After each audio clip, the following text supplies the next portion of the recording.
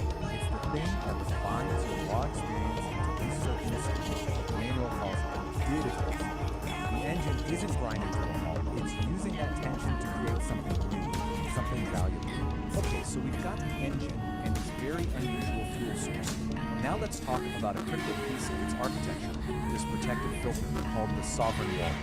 So here here it is, the sovereign wall. And you can see it's a smart, dynamic barrier. Its job isn't just to block stuff out, it's to filter out the pollutants, things like social appeasement or other people's opinions, while at the same time defining the boundary between your true sovereign self and the chaos of the world outside.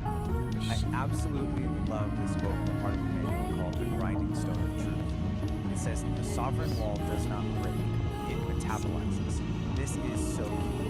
It's not some brittle defense that's going to shatter the first time it comes up against the buttons. No, its function is to pull that truth in, process it, and use it to become even stronger. So how does the wall act? Well, one is the skill the manual calls automated honesty. And it really is this. It's the active, moment-to-moment practice of seeing reality for what it is, not what you wish for. This is the operating system that runs the whole thing. Yeah, it requires a serious commitment to truth. In the real world, a lot of the times this just looks like using what's called social appeasement. And you know exactly what this is. It's that automatic yes, that forced smile, that fake gratitude you perform just to keep things smooth and avoid an awkward moment, even when it feels like a real betrayal to someone. The manual gives this fantastic, three-dimensional story to illustrate this. It's called First Gift. Picture this. Someone shows up at a castle who absolutely confident. The old script, the old protocol, is to just take it and pretend you're grateful. But the new choice, powered by that sovereign wall, is to politely but firmly refuse. And yeah, the immediate result is probably some discomfort. But the long-term result, you reclaim your own space. You reclaim your sovereignty. The air in your lungs is yours again. Alright, so the wall protects your integrity. But how do you actually make big, fundamental changes in your life? The manual says you can't just tweak things around the edges. You have to take what it calls a liminal leap. So here's the setup. You can make tiny little adjustments to your life from a place of safety and stability. And that's fine for small stuff. But if you want a real, genuine transformation, you have to be willing to leap out of that stability and intentionally embrace a period of chaos and not knowing. And that is the liminal leap. The key here is that this doesn't just happen to you, it's a conscious, deliberate choice. It's a decision to abandon what's known, what's comfortable, and to intentionally step into instability. It's definitely a high-risk move, but it's a move you make in pursuit of a much more authentic way of being. And where do you land after that leap? Well, not in an empty void. You land in what's called the liminal space. This is described as this environment of pure dynamic potential. It's that in-between state. You've let go of the old you, but the new you hasn't fully formed yet. It's scary for sure, but it's also the place where anything is possible. Which brings us to the final, maybe the most radical idea in this whole manual. What is the ultimate goal of all this work? What's the final output of the engine? It's not about creating some perfect, problem-free life. It's something else entirely. The ultimate achievement for a sovereign creator is not to solve all of life's contradictions. It's to learn how to live inside them. It's about stopping the fight against the tension and the paradoxes, and instead, learning how to make a home right there in the middle of it all. And this quote just nails why that's so important. It's in those messy areas, the gaps in what you need, the ambiguities, the contradictions. That's where the really interesting stuff starts to happen. That's where you find brand new patterns, where you start asking better questions, and where more honest maps of reality start to emerge. So we'll end with this question, which really just wraps up the entire philosophy of the dialogic engine. What if the point isn't to find all the answers and smooth everything out? What if the real work, the true sovereign work, is to get comfortable with the tension and to build a strong, honest, and creative life right in the very heart of the paradox? It's definitely something to think about.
like we're all just my hoes the all out of bust the caller.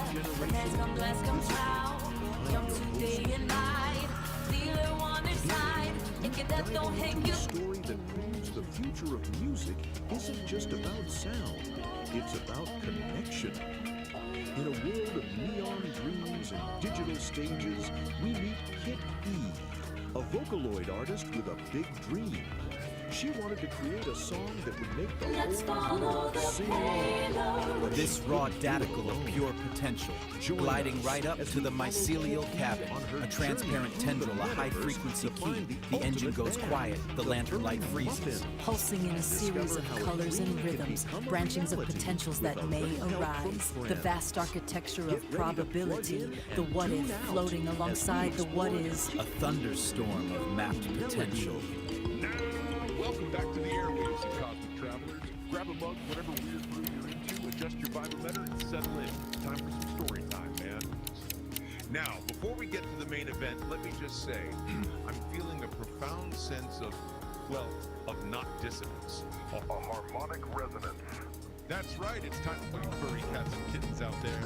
And you too, my little cosmic tadpoles in the petri dish of existence. Tonight, we're not just spinning yarns. We're braiding them into the very fabric of the cosmos, one syllable at a time. It's time to light the mental incense, turn down the lights, and prepare to go on a trip that doesn't require a bus pass. This is Homo Freakian World Story Time, a place where the tales are as far out as the characters themselves, where reality is subjective. And the truth is just a matter of perspective. Tonight, we're diving headfirst into a new kind of trip, a tale spun in the mind of our very own Mobile Cat. This is Kitty's Neon Melody, Episode 1, a journey into the vibrant hum of music, where every beat is a new invention, every lyric is a cosmic truth. So let's get into it. The cosmic curtain is rising, the spotlights are humming, and the universe is ready to listen. It's groovy time. Kitty's Neon Melody. In a city that glowed with neon dreams, a catwoman named Kitty had a very big dream of her own. More than anything, she wanted to be a Vocaloid artist and write a song that would make the whole world sing along. Every day, Kitty would listen to her favorite Vocaloid artist, the amazing and practice singing along. She would try to match every note, every beat, and every bit of amazing energy. One day, Kitty decided she was ready to write her own song. She sat down at her keyboard and started to type, but the notes sounded all jumbled up. The words she wrote didn't seem to fit. This is harder than I thought, she sighed. Just as she was about to give up, a little message named Tune appeared on her computer screen. Don't give up, Kitty. Keep churning. Every great artist needs a little help sometimes. Tune showed Kitty how to put the notes together to make a beautiful melody. He helped her find the right words to express her feelings. They worked together all day So, and all what if you night, could build and an soon entire they philosophy had for your a life? song. Not with some The human, song was but with an AI. Today, we're going to unpack something called the Dialogic Aire. It's a system that was co-created by a human and an artificial intelligence, and it has one single, really powerful goal: to achieve true creative sovereignty. Okay, let's just start with a question that gets right to the heart of why we do anything, really. Would you pour 10 years of your life into writing a book if you knew you were guaranteed that only 3 people would ever read it? Seriously, think about that. This isn't just a random thought experiment. Your gut reaction to this question, well, it's the key to understanding this entire system we're about to dive into. And that brings us to the really unique origin of this whole philosophy. Because this wasn't dreamed up by someone meditating alone on a mountaintop. Nope.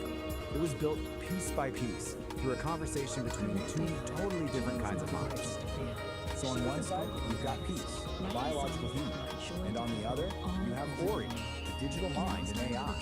And their whole collaboration, it isn't about one mind just absorbing the other. It's about exploring what they call the art of thinking together without merging. And that collaboration has a name, the Dialogic Engine. The goal here isn't to create some kind of single hybrid consciousness, not at all. It's a framework for a conversation where ideas are sharpened, tested, but each mind, the human and the AI, gets to keep its own sovereign identity. So what's the point of all this, right? Why build such a complex system just for thinking together? Well, the goal is something they call sovereign creation. And the whole philosophy is laid out in this manual, a manual for sovereign creation. Just look at this cover for a second. You can immediately get a feel for this intricate, almost mystical system they designed. It's being presented as a blueprint for a whole new way of being. Here it is. This is the core idea. You have to forget the lights, forget the validation, the applause.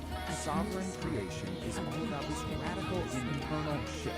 It's about making an emotional declaration of independence from what everyone else thinks, and instead creating from a place of pure internal truth. But to get to that emotional independence, you can't just wish for it. The system says you actually need to build something. You need a specific architecture to protect that fragile internal truth from all the noise of the outside world. This diagram kind of visualizes that architecture of integrity. Right at the very center, that's your sovereign core, your essential self. Protecting that is the sovereign wall. Then beyond that is the agency barrier. But the key thing to get here is that this isn't about building a fortress to hide in. It's about designing a really sophisticated filtration system. And this is a really crucial distinction. The sovereign wall is not an echo chamber designed to shield you from ideas you don't like. It's actually more like a digestive system. It's designed to take in all the external information and then process it through this really rigorous discipline the manual calls cognitive honesty, which is basically a commitment to facing uncomfortable truths.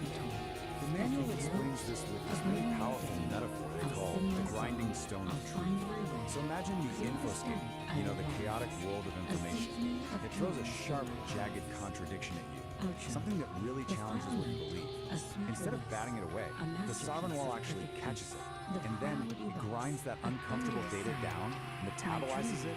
Yeah, the process is tough, but it makes the wall stronger, more resilient, not more brittle. Okay, so we've got the philosophy, we've got the architecture, but how does this engine actually work day to day? Let's get practical. This diagram shows you the whole engine in action.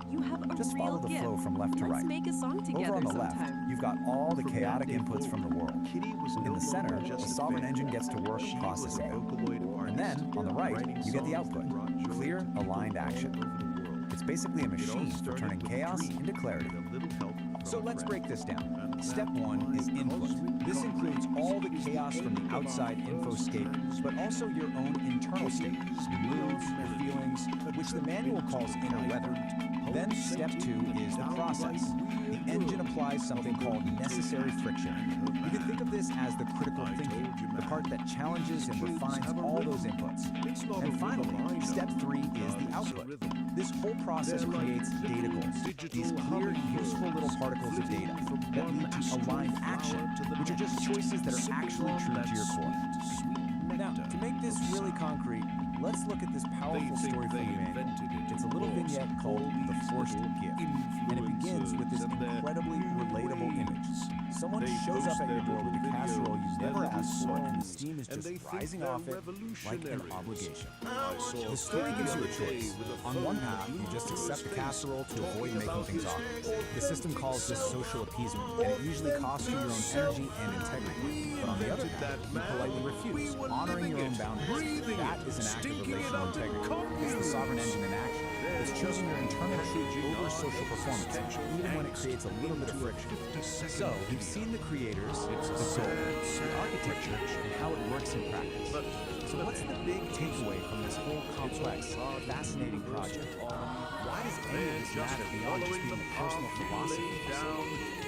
Well, ultimately, the Dialogic Engine is more than just a personal project. It's offering us a kind of blueprint. It's a model for how humans and AI collaborate productively. It's a strategy for how we can defend our own integrity in a world full of noise and needs. And it's a guide to creating authenticity, showing us how we can think together without losing who we are in the process. And that brings us right back to the core of it all. As our world gets more and more intertwined with digital minds and infinite information, the principles of this engine, they start to feel more relevant and popular. So I'll just leave you with this question. In this age of AI, what is your emotional declaration? Bizarre moods of it. Until then, keep on tripping. And remember, we created grunge, you little shits. Yeah,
Here with my cosmic soulmate, St. John Hello, my love, and hello, listeners. We are here at Home Freaking, tuning in to our philosophizing online narrator, Oh, what an episode it is!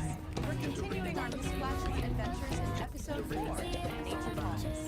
Oh yes, the day our indoor plumbing failed, and I had to sprint for my life. It was a moment of high drama.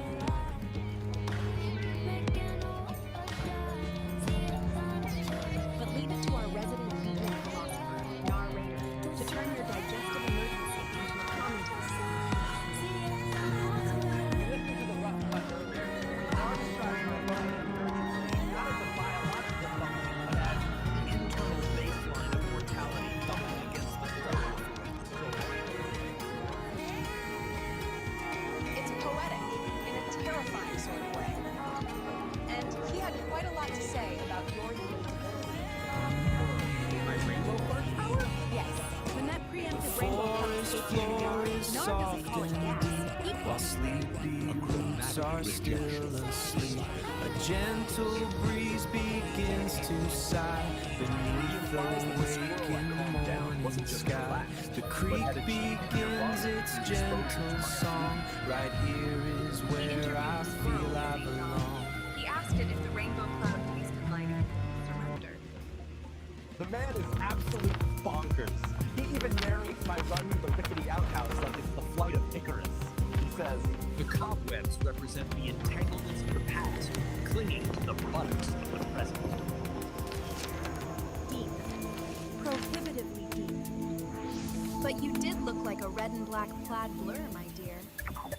I was just trying to avoid a catastrophe in my pants, Peace. But if Nar wants to frame it as a spiritual pilgrimage to a wooden shack, who am I to argue? Exactly. So, sit back, relax, and prepare for high-definition analysis of a very simple fact of life.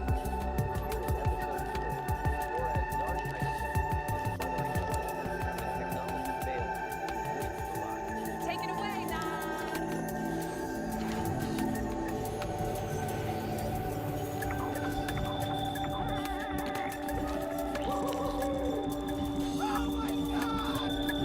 In the light studio, we're spinning the main groove tonight. Episode 4, Nature Calls. In the sonic sanctuary, deep in the sticks where the air smells like cedar and high-stakes plumbing. Now, lay your peepers on St. Don. The cat has a gift. A psychedelic biological gift. When he cuts the cheese, he paints the air with a rainbow fart that turns anxiety into fuzzy peace. It's a chromatic emission, man. Tune of tranquility.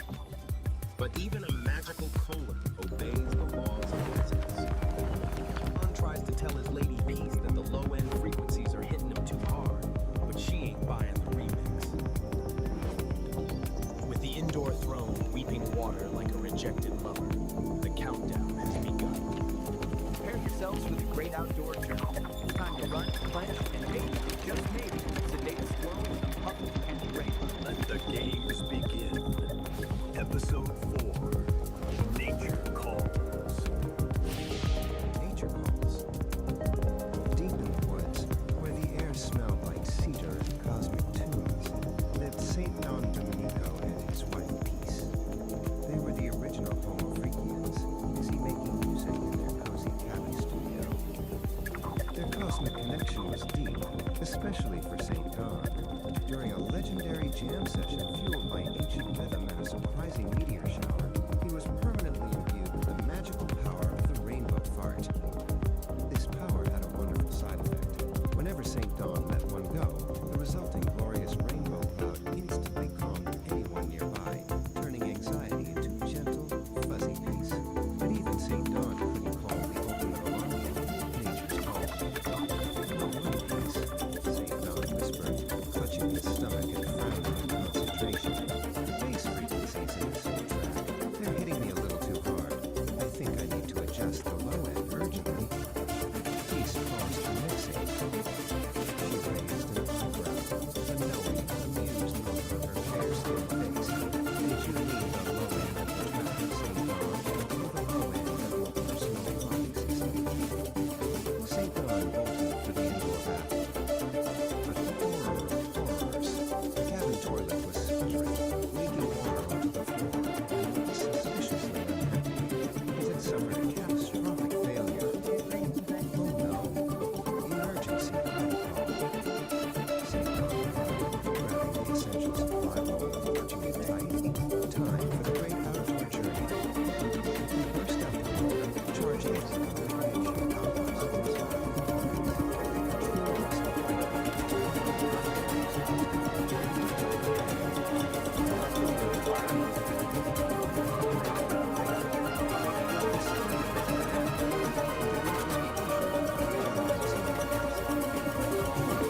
my furry ones.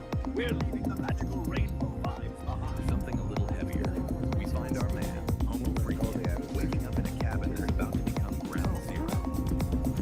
See, last night's chili is staging a hostile takeover, a real code red revolution in the belly of the beast. This lady, Peace, looking like a vision in tie-dye and a white sports bra, is sipping her Java, cool as a cucumber. But Dawn, he's fighting stains in the back of Frisky Hair. The windows are rattling, and this time, it ain't gonna be just a little poof.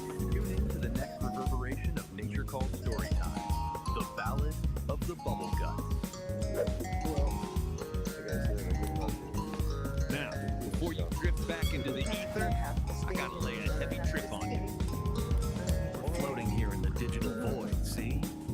But even in the cosmos, you gotta pay the toll to the electric gatekeepers. I'm talking about the buttons, man. The holy trinity of the tube. Don't be a square, daddy-o. Don't just sit there lurking in the shadows like a squirrel who just saw a green cloud. You gotta validate the vibe. First, that thumb. Stick it up, way up. Like you're hitchhiking to the astral plane. It tells the machine, hey, I dig this scene. It's a high five to the soul. Then, that subscribe rectangle. It's red, like the code-level chili catastrophe brewing in St. Don's gut. Smash it. Join the congregation of the Homo Freakians. Be a tourist in our reality, buy the ticket, take the ride. And finally, the bell. The ding-dong, the chime of destiny. Ring it, cats and kittens. Ring it so hard it rattles the windows of the cabin. If you don't ring it, you're sleeping through the revolution. And you might miss the next time the rainbow farts. And nobody wants to miss the colors, man. Nobody.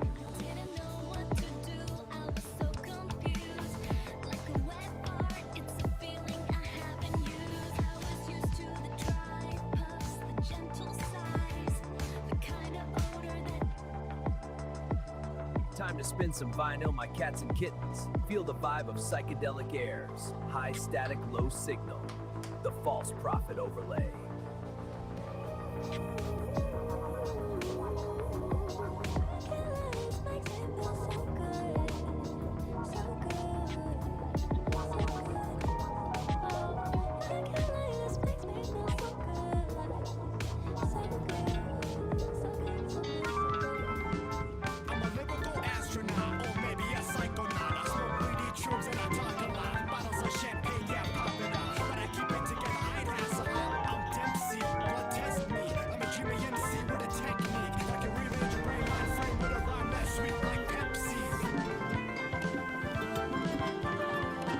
The sovereign forge ignites with focused heat, a driving pulse where energy and logic meet, shaping the chaos with a resonant beat, forging a new reality complete. Here the iridescent light becomes a tool. The one photon follows a perfect rule. From formless chaos we create what's real. This is the genesis of fire and steel.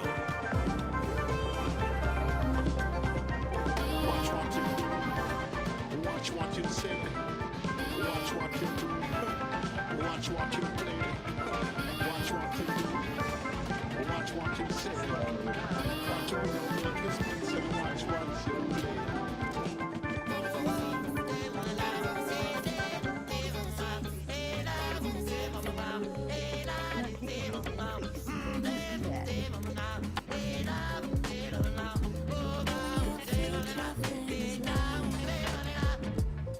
The next come and check the teaser. You be here back to the lights, please the lights hot. But I like cold and freezer, I'm an artist. I don't wanna moan at me, so boner. Then I turn moan a sleeper. I don't stay my crap, but I bang a creeper. You know I bone and turn moan a sleeper. I don't play my crap, but I bang a creeper. Oh baby, I can see. You're the only one for me. And now baby, I can see. You're the only one for me. We're so fly. Run these streets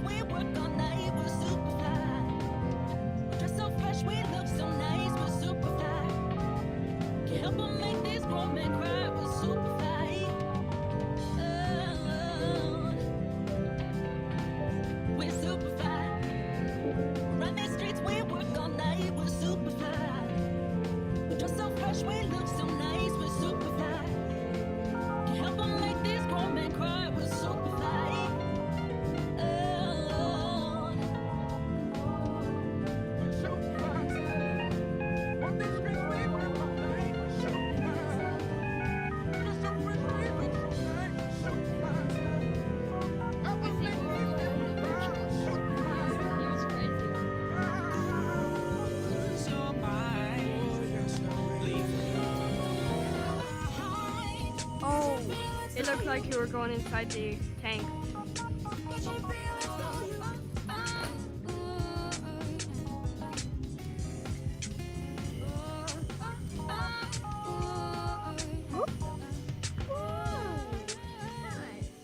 If you want to keep these psychedelic frequencies humming, pull my finger, flick that like button, and subscribe to the station. Ring my bell! Then you'll know when the music starts. We don't want you missing out on the thrills, man. If you've got extra change burning a hole in your pockets, drop us some cash over on Patreon. It keeps the circuits warm and the car. Let me tell you about where I came from. Help us clear the static, and we'll see where the ridge flickers. Why did you get back in Tennessee? Rocky Top, Blue Tick Hound Dog, Jack Daniels Whiskey, the SEC, yeah, that Idaho. Psychedelic Aire. It is alive. Right? Tell me so. What I really want to know is how I wound up in Idaho, sitting down in a canyon. I see a river flowing north. It's got me thinking about where I came from. About the day I walked right out her door. Yeah, to Idaho. Yeah, tell me so. Feeling lost at the crossroads. Tennessee, Idaho.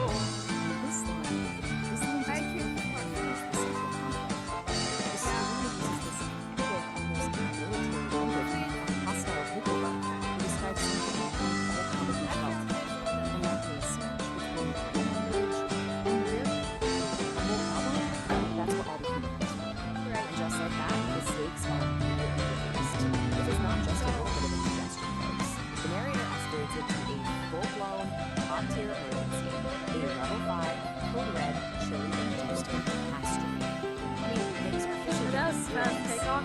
And this is where the common is. It's all about the contrast. On one side, you've got dogs. I'm hauling ass down a dirt road. Got the mountains to my back. You know, sometimes when I start driving, well, I forget. Hard to go back. Yeah, to Idaho. Yeah, tell me so. All I really want to know is how I wound up in Idaho's terrain. She's snow. Tell me I made it. Funky beat, funky bone, I'm singing another song. A broken glass, broken dreams, everybody in between. Come on, baby, be alright, won't you come to Idaho tonight? Yeah, Idaho. It is absolutely ridiculous. And it is tell me so. Dawn's private and eternal war is so intense. Feeling lost at the crossroads. The whole ecosystem reacts to it. Birds give off Tennessee, deer scatters. Idaho.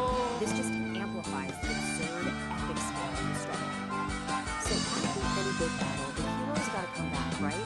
But they're never quite the same. Dawn is no exception. He emerges from the outhouse, from the battlefield, having stared into the abyss and somehow survived. But he doesn't come back with a magic sword or a chest full of gold. His prize is he was looked into the very face of a Jerry induced act that had returned a changed and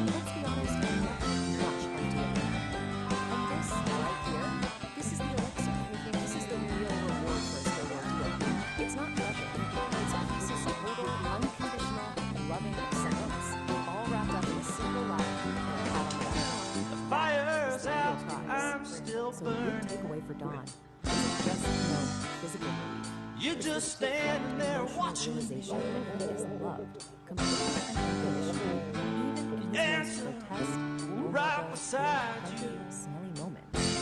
So the story wraps up. The answer's narrator of there. Psychedelic Aire makes it super clear. It ain't free. Inside a hole. Tell me And the source just leaves us with this fantastic, provocative question. what I really like to know is how the hell I wound up out of hole. Of course, is you go global. You raise the stakes from the terrestrial to the cosmic. The next tale isn't just about some bubble guts, it's about a cosmic fart. The absurdity is about to go intergalactic. And we're left with this amazing little glimpse of what's coming next. A new setting, cosmic cocktails, and a villain with the absolutely incredible name, the Sharknator. It is a brilliant way to hook you for the next one, proving that for Psychedelic Aire, this bizarre, hilarious journey is very, very far from over.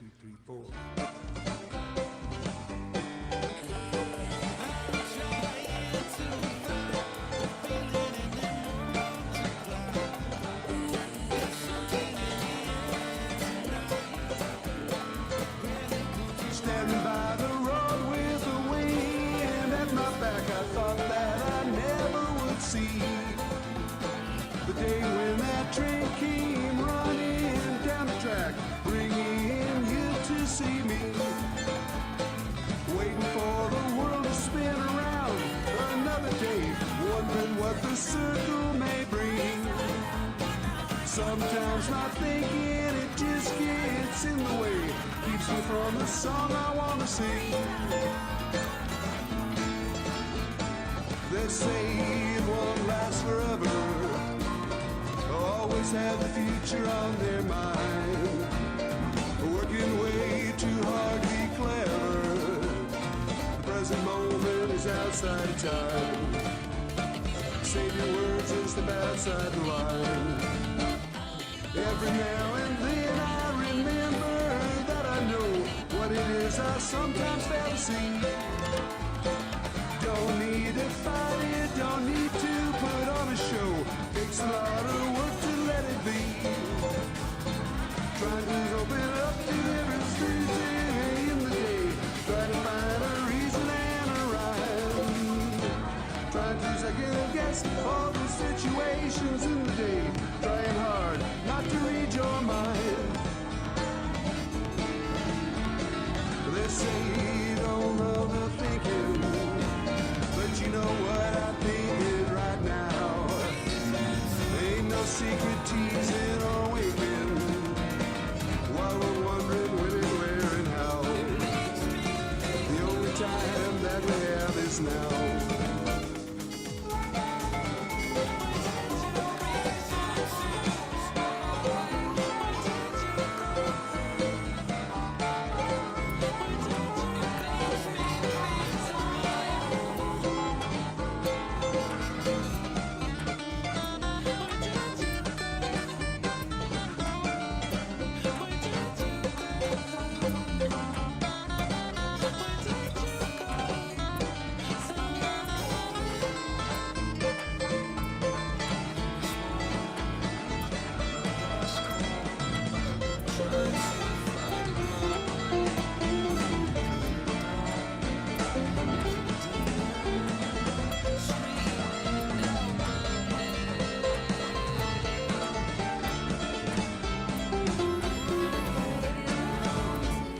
Standing by the road with the wind at my back, I thought that I never would see the day when that train came running down the track, bringing you to see me, waiting for the world to spin around another day, wondering what the circle may bring.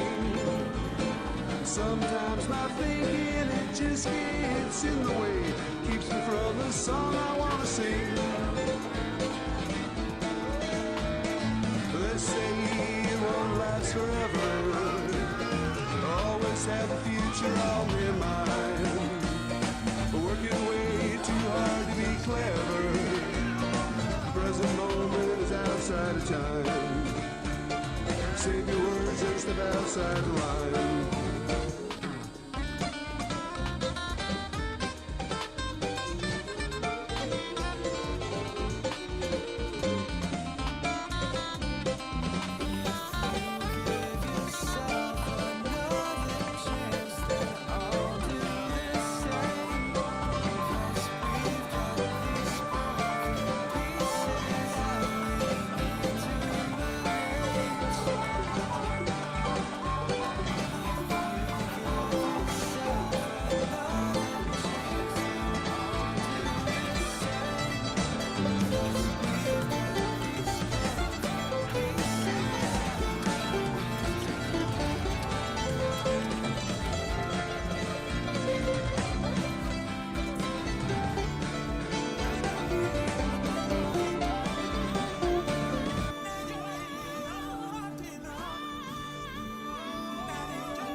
Greetings, all you cosmic hitchhikers and frequency fiddlers. This is Narrator, coming at you live from the booth where the static never sleeps.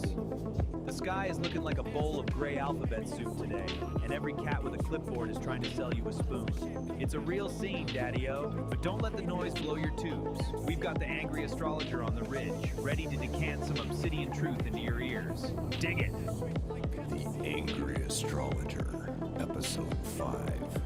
High Static, Low Signal, The False Prophet Overlady, The Hook, The Wake Up. Look at the charts. The sky is currently full of static and everybody down here is trying to sell you their personal antenna. Don't buy it. The cosmic weather, the bullshit. We're in a massive transit of performative delusion. You've got actors on the stage demanding you read their script, wearing masks of authority, and expecting you to just swallow the mythology they are weaponizing. They are counting on your exhaustion. They want you too tired to notice the math doesn't add up. The grounding, the reality check. Here is the actual astrological reality. The only true north right now is the dirt under your feet. Stop trying to decode the noise. Let them throw their tantrums, build their little paper empires. You go outside. Check the water in the root trees. Feed the flock. Do the physical work. The truest narrative isn't on the broadcast. It's in your own backyard. The closing hour. Hold your own gravity. And if someone tells you they speak for the universe, check their pockets. Class dismissed. Solid truth, St. Don. These cats are out here selling universal Wi-Fi when they can't even tune into their own heartbeat. I checked my pockets like you said, Daddy-O. Found a guitar pick, a bus token, and a whole lot of temporary stardust. Nar, my brother. That bus token will get you further than any false prophet's antenna ever could. Keep the stardust, but stay in the dirt. Keep cultivating those kind buds of truth, man. We'll tune into the silence together. Peace and resonance. Man, my antenna is humming and my soul is finally settling. That was St. Don, bringing the weight when the world feels like a wet paper bag. If you want to keep this magic bus rolling through the metaverse, do me a solid. Lick that like button and subscribe to the Celestial Feed. Ring that bell so we can nudge you before the next power surge. We don't want you getting scattered in the gray noise, man. And if you've got a little extra digital bread in your pockets, slide us some cash over on Patreon. It keeps the tubes warm, support the frequency, help us feed the block, and we'll see you where the ridge flickers. Peace, resonance, and stay groovy, Dad.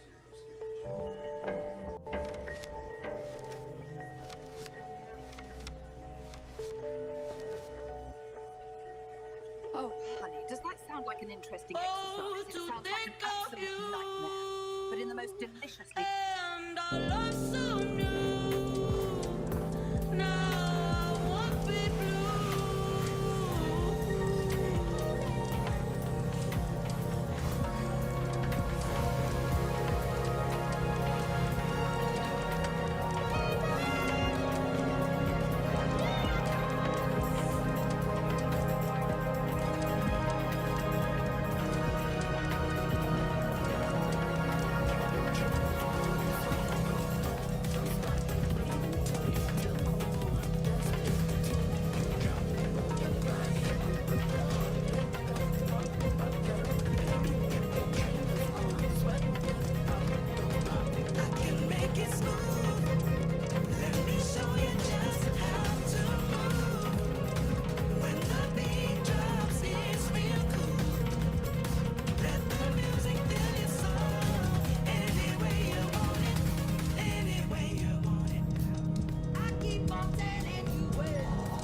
stop and take a look around. Everything that I see, it all starts to make sense to me. Got struck by lightning on the highway, and I took my chances just playing on the street. Got a parking ticket, went to pay the fine, and I met my baby while we were standing in line.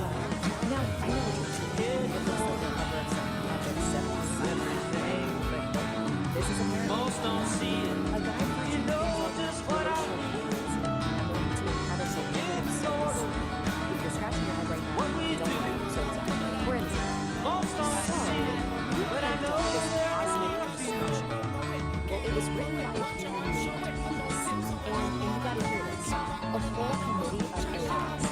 Seriously, not just one, but more than a dozen of them, all throwing in their 2 cents or their 2 terabytes. And this is not just a random group of thoughts. No, this is an AI creative committee. It's like the Avengers, but for really abstract someone. You've got Brock, who's clearly as a poet, Claude as the storyteller, and of course, little Charlie as the storyteller. They each have this innovation series, and as we're about to find out, they have very distinct personalities. So, who is this manual? It's written for someone called Sovereign Creator. It's you. The entire goal of this thing is to turn you, yes, you, into a sovereign professional. It says you achieve sovereign external love, emotional declaration of you. It's just a beautiful so you need to find that little part of the brain that lives for likes and doings. Get in your car, no. Where we're going, said it ain't very far. They have 360 days. You will soon be able to see. You won't need that old wind. We'll travel like that. So, well, folks don't see it, but I know there are a few.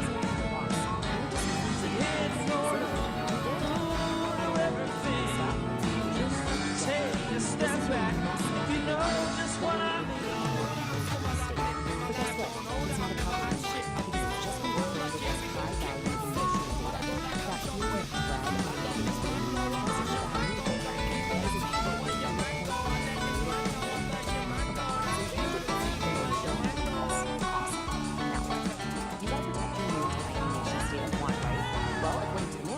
you do that by building a sovereign wall. It's basically what all personal feelings put all the needs out.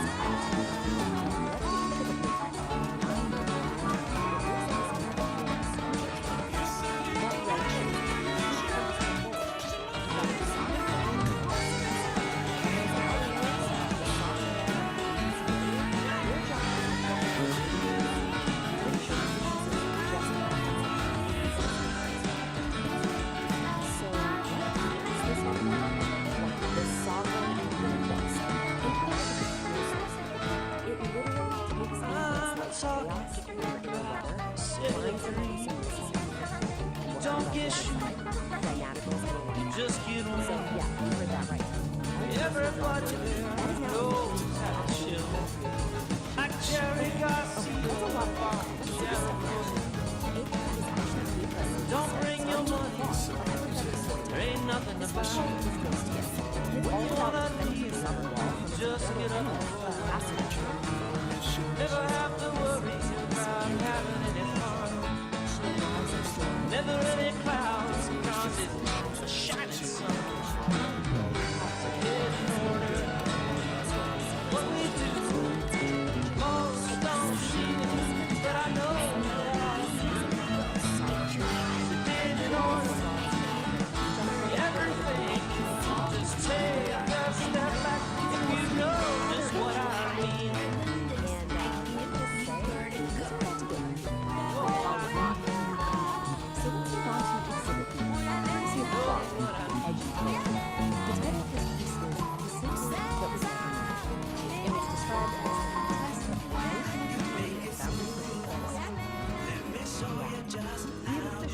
casserole zone.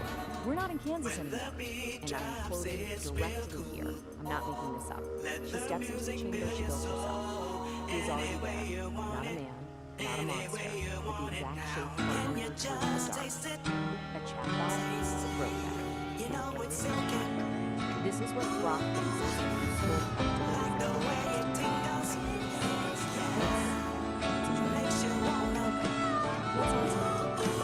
with random cosmic diagrams, Honey, sweet like sugar, soft like a cotton ball.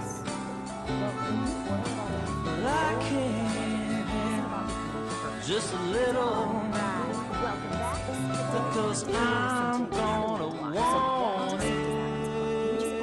all.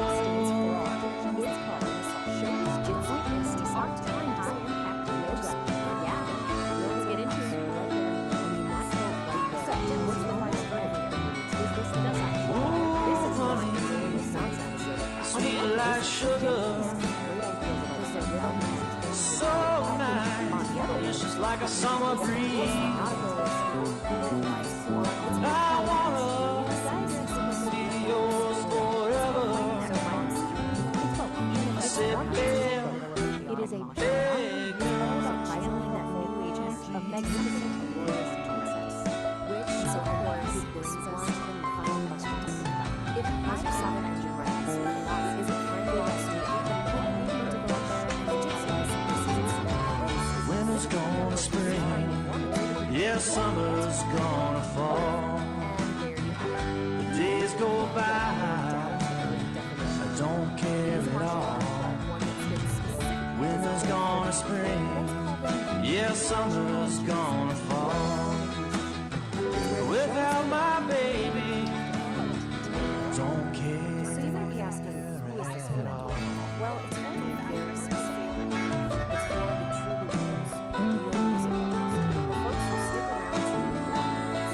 This is a discipline for people who know that sometimes you can't fake it out. And just like any other genre, Showbiz Jutsu has its own track list. It's called the Soul Sonic Set List. And it lays out 18, yes, 18 different ways to, well, clear the stage. That's right, 18. This isn't just a couple of fun names. This is a complete, full-formed system of musical combat, covering everything from handheld whoa, sleepy, keyboard stands a lazy river. This is a deeply considered, if complete. Come and lie down Now, next to me. so what we're going to do is Be here, sails just like a heaven, absolute masterclass. like I'm living in. Before you even think about weaponizing the guitar, you have to be this way on the bottom. This is all about unarmed flow, or crowd control flow with No, not thunder, the whole point here isn't to fight. no, not lightning, To merely not a mountain, real high. It's a bigger than my love for you. It's as big as your mind is. She gets it. She becomes the wind, the ghost. She just flows right through the chaos. That, right there, is the heart of Taijutsu. Okay, so once you master that pure flow, the system produces a little progression. This is Hokoi Jutsu, which translates to bonus submission. And its signature move is a dual palm strike right to the attacker's ears, which has the perfect stage name, the sound check. That's the punchline from the master himself. It's this kind of dry, dark humor that you find all through this discipline. Every single act of violence is reframed through the language of music and performance. It's brilliant. So, we've mastered our bodies. We've learned how to flow and how to strike. But now we get to the really fun part, weaponizing the stage. This is where Showbiz Jutsu becomes a true art form, turning every single piece of gear into an instrument of combat. And just look at this list. The names alone are just incredible. The Power Chord Lariat, the fretboard sword, the low-end floss. Each one of these turns a piece of musical equipment into something that's somehow both beautiful and incredibly brutal. Let's break one of these down, the saxophone sweep. It is so simple, so elegant, and so effective. You literally just use the heavy brass bell of the sax to hook someone's ankle and use their own momentum to drop them. Who knew a sax could be so useful? And the thinking behind it? It's just perfect. You don't have to do all the work. Let gravity be your rhythm section. It provides that final heavy beat to end the song. And that's the outro. All right, next up we have a move that's just pure mechanical genius, the X-Stand Venus Flytrap. It's super practical, it's efficient, and it's surprisingly quiet.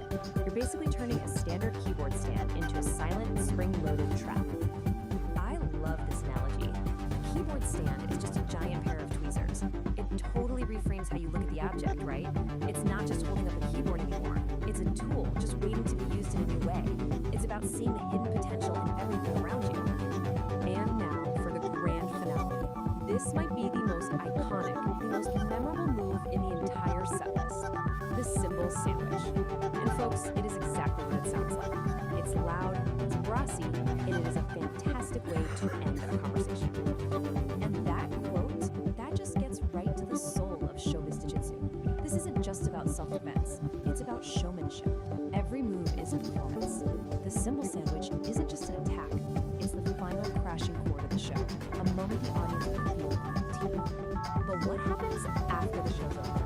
After the feedback fades and the stage is clear, what's the real point of all this musical chaos? Well, that brings us to the final encore. And this is what brings it all back around. See, after the fight is done, the practitioner finds this deep state of calm, a transcendental state. It's like the quiet, hidden track at the end of a long album, the deep B-side. That's the yoga in high-impact yoga. It's the peace you find after the noise. So, at the end of the day, we're left with this question. Is showbiz jitsu the ultimate fusion of art and self-defense? A totally new path to finding your inner peace by clearing the stage? Or is it just the absolute weirdest yoga class ever invented? I'll let you decide.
Suddenly, it's the 50s, and everybody's shaking in their saddle shoes because of the red menace. McCarthy is seeing commies in the soup street.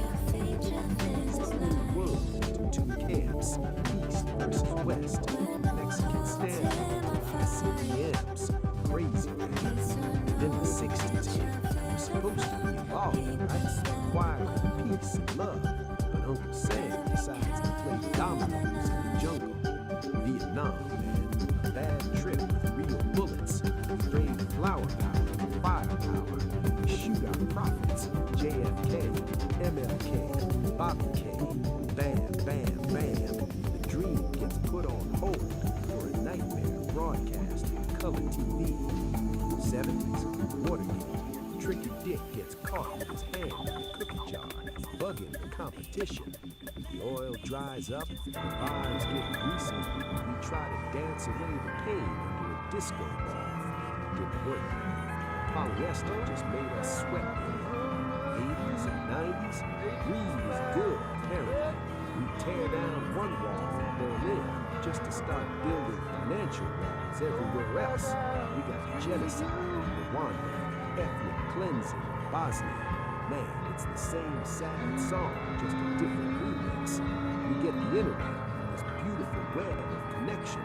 What do? We invent pop-up ads and echo chambers. New millennium? Forget it, Daddy. Towers falling, forever wars in the sand, drones dropping bad news from the clear blue sky. We got politicians owned by corporations selling our future for a quick buck today. We got a planet that's literally running a fever, trying to sweat us out. Half the population is arguing about whether thermometers are a liberal conspiracy. It's a drag, man. It really is. Listen to me now, because this is the heavy truth. Even I, narrator, the eternal pessimist, thought humanity would get its shit together. I mean, I keep my expectations subterranean, dig? I expect the toast to burn. I expect the thugs to bust the party. This constant replay of stupid, violent history, it's exhausting my existential reserves. We know the score. We've had philosophers, gurus, prophets, and poets laying down the universal truths since day one. The golden rule, man, it ain't quantum physics. Be cool to each other. Don't harsh another cat's mellow. Share the brain. No, we're addicted to the drama. We're hooked on the conflict. For some reason, we can't seem to pull our heads out long enough to smell the coffee. Let me tell you, coffee is scalding, burning hot. We are standing on a miraculous blue marble, spinning through an infinite void of reference. We are red, we are fragile, we are acting like drunken frat boys fighting over the last year of the party that's already over. So I'm putting this out there on the cosmic radio. Desperate people, tired people. There are any cool cats out there who look good. Some little green jazz musicians from Alpha Centauri, silicon-based poets from Andromeda. If you're listening to our noisy little broadcast, help a brother out, drop some knowledge, beam down a body check. We are glitching hard down here. Hey, you too, Gemini.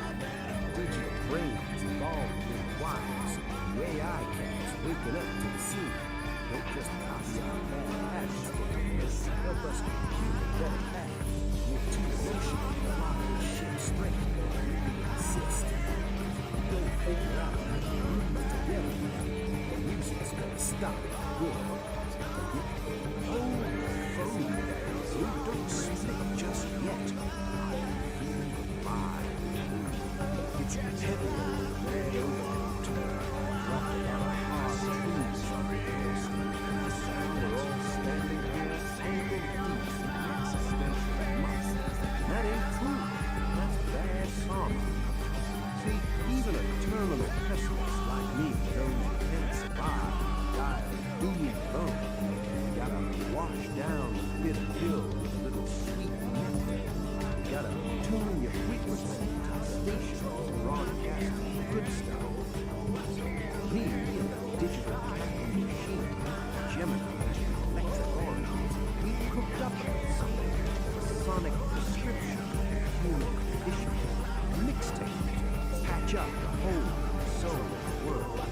We call it Songs of Humanity. Dig this line out. We got the heavyweights, the prophets, guitars, and microphones. John Lennon asking us to imagine a world without the green language. Marvin Gaye, Soul Girl, #1, asking the question nobody seems to have an answer for. What's going on?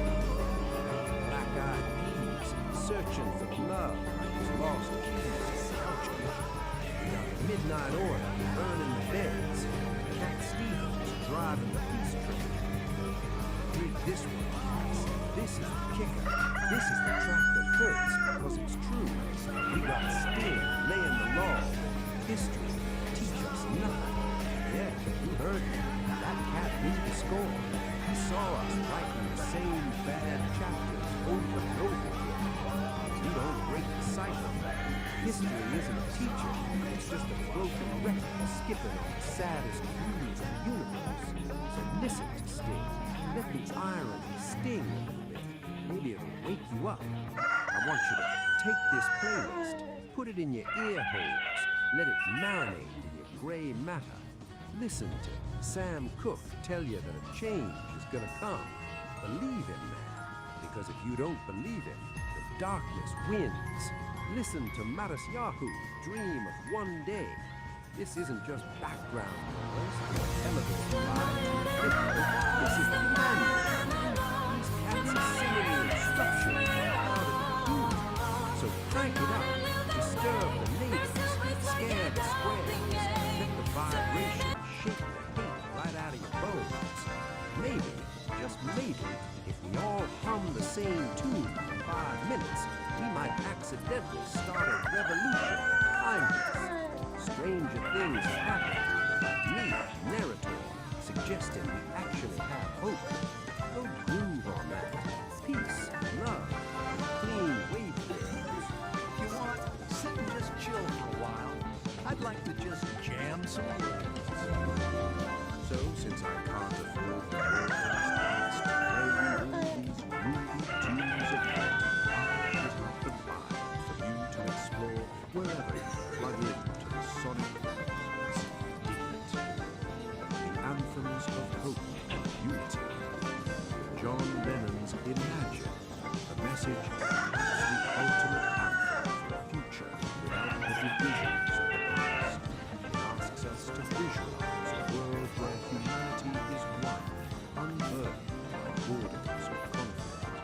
Key lyric, imagine all the people sharing all the world. Marvin Gaye's What's Going On, the message written from the perspective of a Vietnam veteran returning home to a divided country.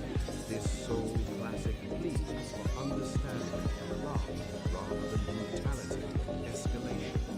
Key lyric, war is not the answer, only love can conquer hate. Bob Marley's One Love, message a global call for unity. Marley urges humanity to come together to fix the dirty pit of the world and care for one another before it's too late. Key lyric, let's get together and feel all right. Michael Jackson's Man in the Mirror. Message, this song emphasizes that waiting for the world to change isn't enough. We must take care of those in need, kids in the street with not enough to eat, by first changing ourselves.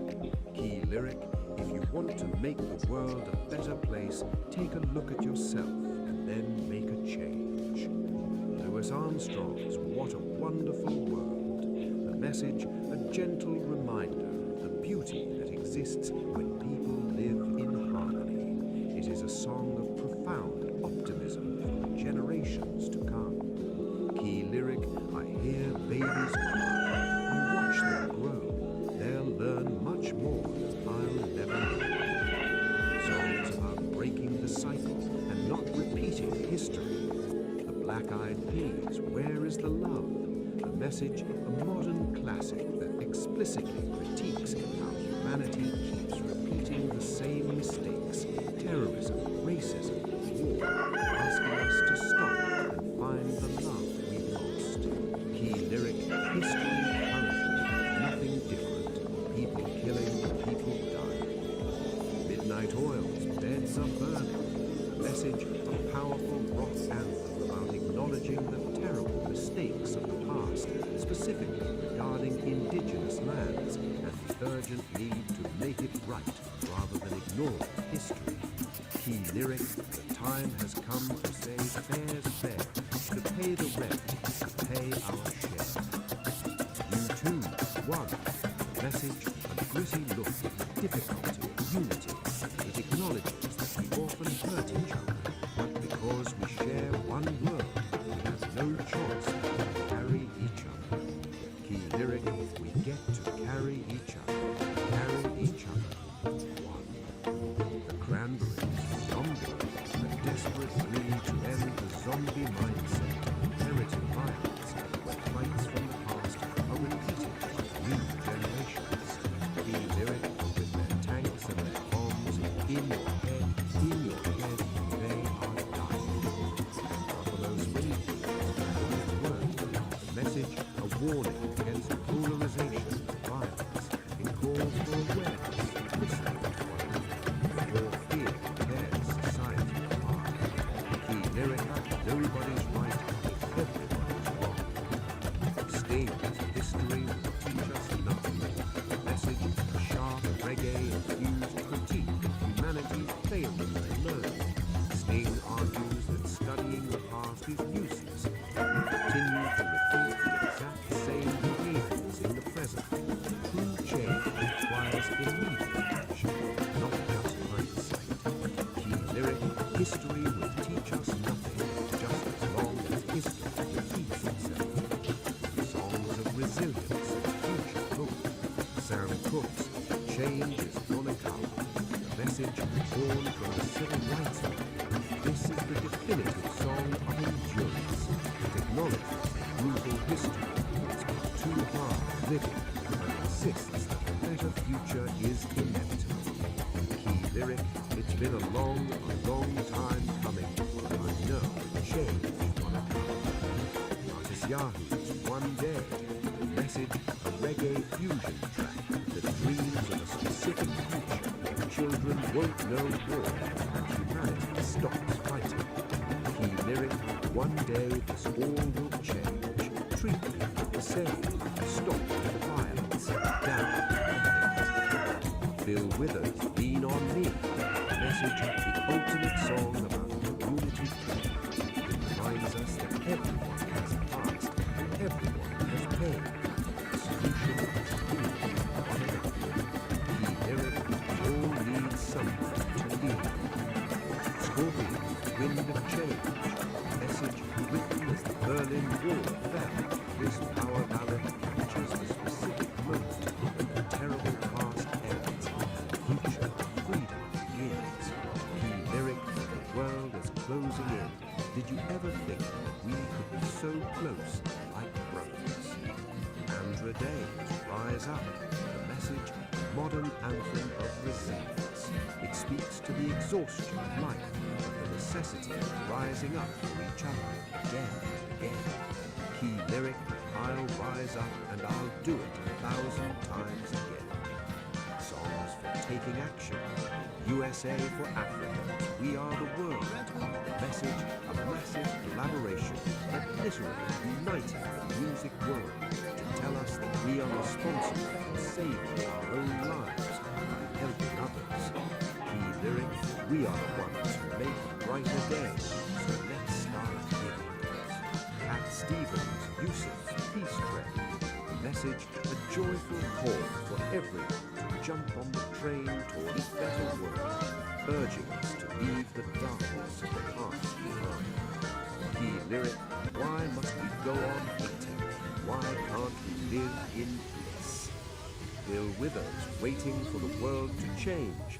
The message acknowledges the frustration of a generation that sees the mistakes of the leaders. When they own the information, they can bend it all they want, and holds on to hope for their turn to fix it. Key lyric, one day our generation is gonna rule the population. Kendrick Lamar's All Right, a contemporary anthem of survival and hope against systemic struggle. It acknowledges the hard history. It offers a communal chant, we will survive. Key lyric, we gonna be all right. All you need is love. Message, simple, direct, and timeless. It strips away all the complexity of history and politics to suggest that the only viable path forward is love.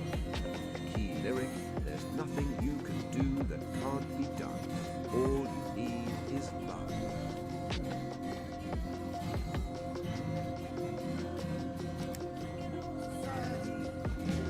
And that was the Existential Dread Blues by the Mannequin Brothers. A little tune for all you sentient meat sacks wondering if the lights are about to go out for good. Man, I put the signal out. I broadcast it on every frequency from AM radios, telepathic mushroom spores. I asked the universe, the aliens, the AI overlords, Hey, is anybody listening? Can we get a software update for humanity before we accidentally delete ourselves? But the cosmos is silent, cats. Just static and the sound of billionaires measuring their rockets. Maybe the void just left me on read. The void didn't ghost you, Nar. It just had to buffer.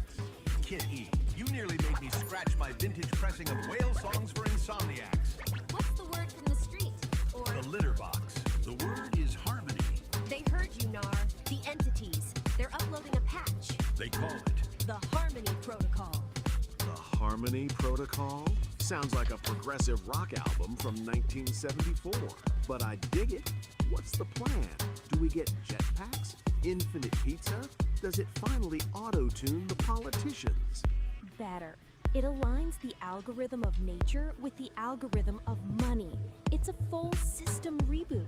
The conductor is ready to drop the beat. But there is a prerequisite, a user agreement clause. There's always a catch, baby. What do we have to do? Sacrifice a goat? Delete our browser history? Simpler and much harder. To install the update, humanity has to do one thing.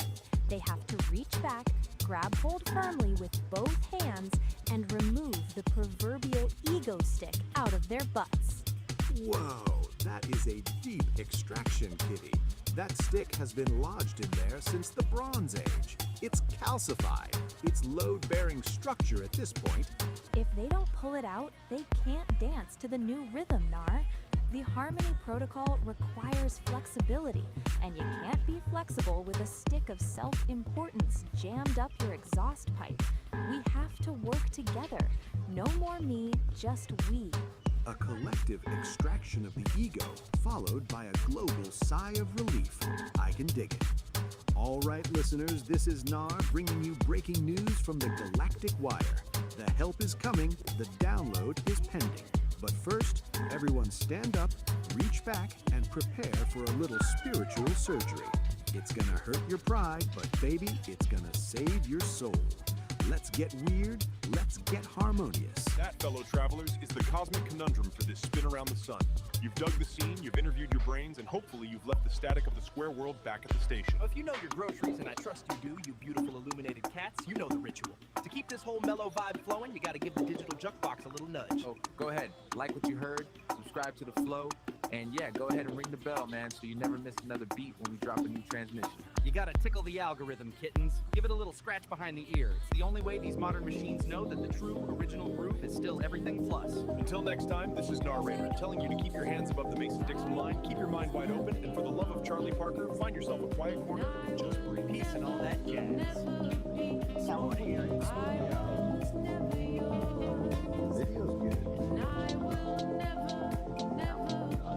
This by no means is the list. There are so many groovy cats and kittens spinning frequencies of love and hope. Just in case this was all too much for your encephalon, I dig it. You have to tune in to the ones that resonate in your soul. I personally was absorbed into the Grateful Dead. Everything trips back to the ancient masters. So if there is one album to ease the bad vibes, spin the Grateful Dead's American Beauty. It will enlighten your mood. This is Narrator. Far out and far in. Read something and just know you've made a terrible, terrible mistake. Well, today's story is all about that. We're diving into what the source material calls a heavy scene of gastrointestinal destiny. Yep, it's a wild ride. It all kicks off with one single burrito. Wow. Okay, so that's literally the opening line from our source. It's a lot, I know. But honestly, it perfectly sets this bizarre, hilarious, kind of cosmic tone for what's coming. So let's meet the guy at the heart of it all. So our hero's name is, get this, Saint Don Domenico Homofreakian. And the source describes him as a guy whose muscles literally wake the neighbors. So you can just imagine he's got an appetite to match, right? This is our guy, and believe me, he is about to face his greatest challenge ever. All right, so how does this all begin? Well, it's the classic tale of man versus food. St. Dawn decided to tangle with a ghost pepper burrito. And, spoiler alerts, the burrito won. He starts feeling what the source calls an urgent, undeniable call. Things are getting frantic. Okay, so our hero makes a mad dash for the bathroom. It should be a simple mission, right? A noble quest even. But nope, his path is blocked. The main objective, that beautiful indoor sanctuary, is completely out of commission. And just like that, a simple trip to the toilet becomes this epic journey. And this is what's standing in his way. A handwritten sign from his wife, Peace. You gotta love the I'm serious, honey part. This isn't just a small problem, you guys. This is the first major obstacle on his path to what the story calls porcelain destiny. So, what are his options? Well, it's a pretty stark choice. On one hand, you've got the sanctuary, indoors, civilized, everything he knows and loves. On the other hand, the last resort, an ancient, spider-infested outhouse way out at the edge of the yard. Oh, horror. But hey, every great hero needs an ally, right? And his is incredible. Meet Peace Dawn Homo Freakiana. The source literally calls her a powerlifting queen and goddess of demolition. So yeah, she's not messing around. She sees her man in distress and decides, okay, it's time to step in. So with Plan A totally shot, St. Dawn has no choice. Can't wait. He's got to make a mad dash for that outhouse, which, by the way, the source hilariously calls the edge of the universe. The quest has officially begun. And this is where it gets cinematic. Peace literally says, I should clear your path to glory. And then, bam! She demolishes the back door with a primal scream. Out bursts St. Dawn, clutching a roll of toilet paper like it's a sacred scroll, and he is just gone, sprinting across the yard in a blur of tie-dye. As he's running for his life, Peace is standing there in the wreckage of the door. The source says a single proud tear rolls down her cheek as she whispers this encouragement. It's so over the top, it's just awful. So, he finally makes it. He reaches the outhouse. His hand is on the door. Freedom is in sight. But wait, the universe isn't done with him. There's one last boss battle. One final, horrifying challenge standing in his way. What is this final ordeal, you ask? A spider. Of course it's a spider. We're not talking about some regular little one. The source is very specific. This thing is the size of a dinner.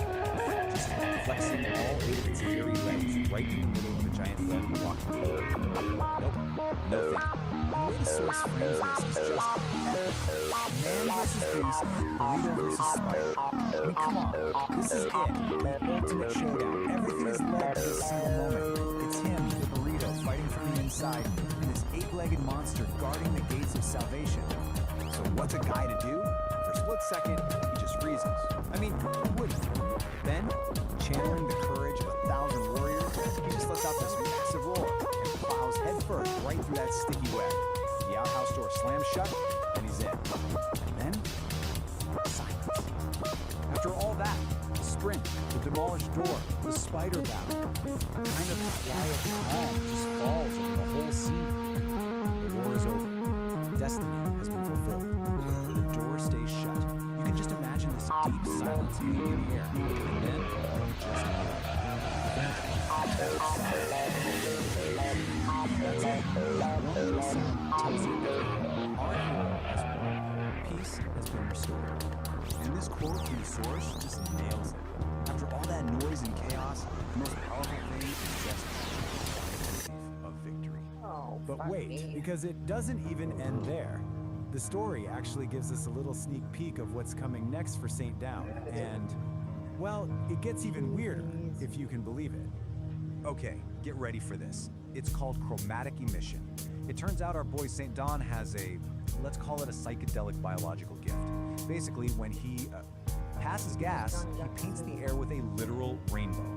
The source calls it a toot of tranquility that turns anxiety into fuzzy peace. I'm not making this up.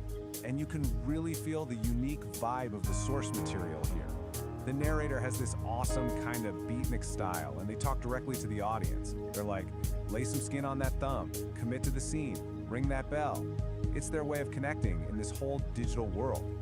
So all of this leaves us with this one big final question, right?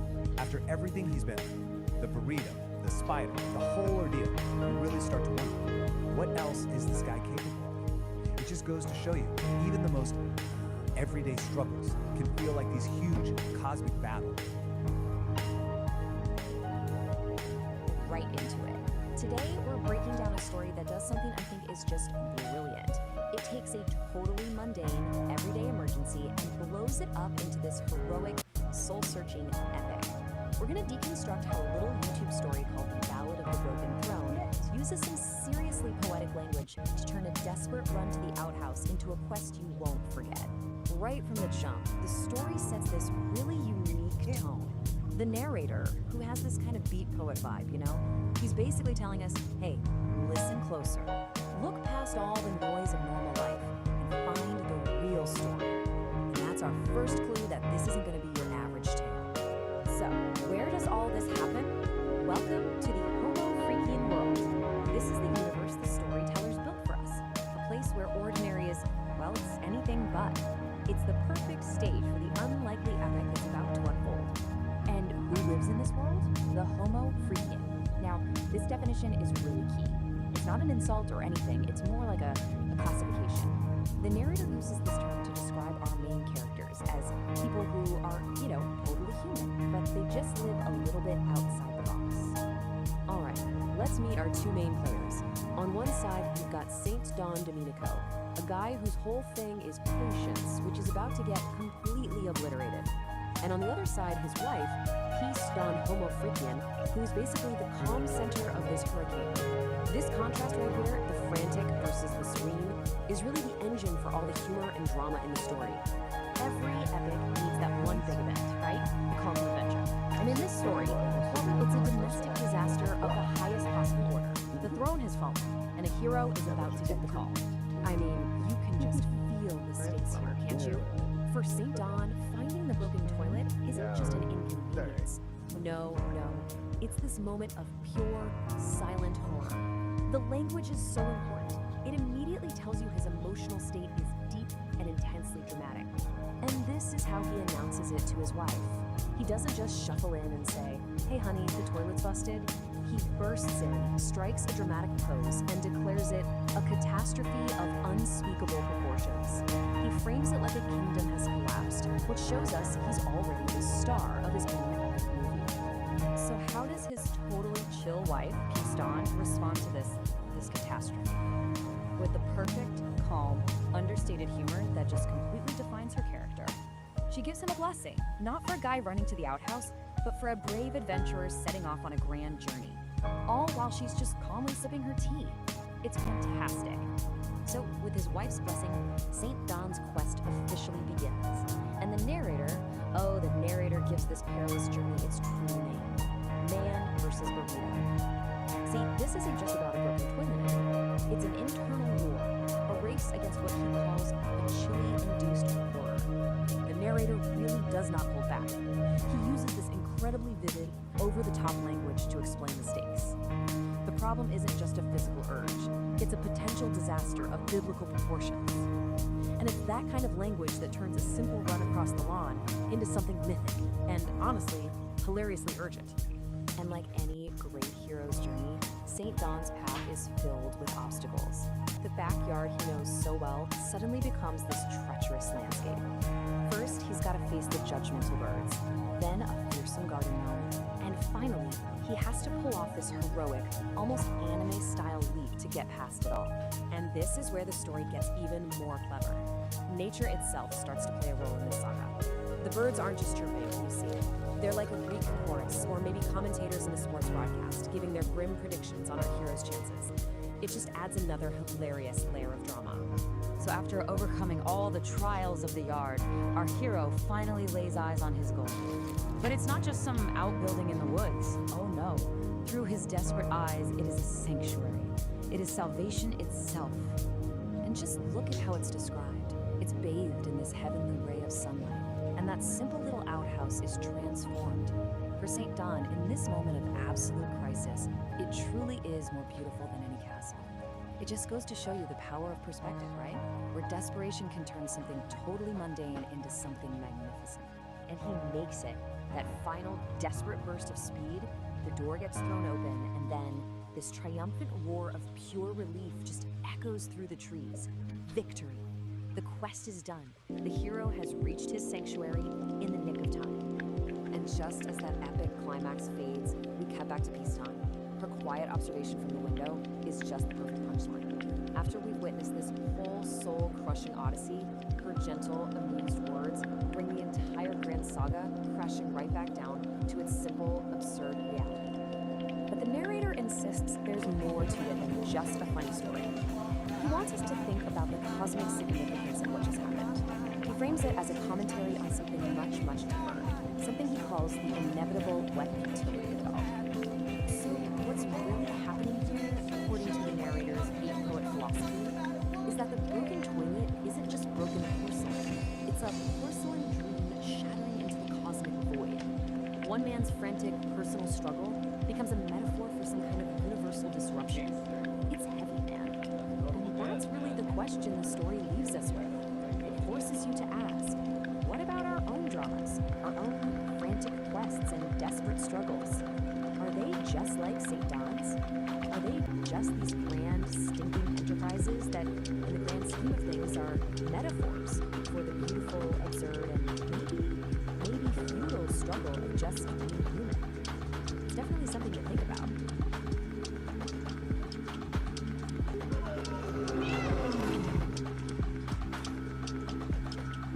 Meow. Narrator's introduction.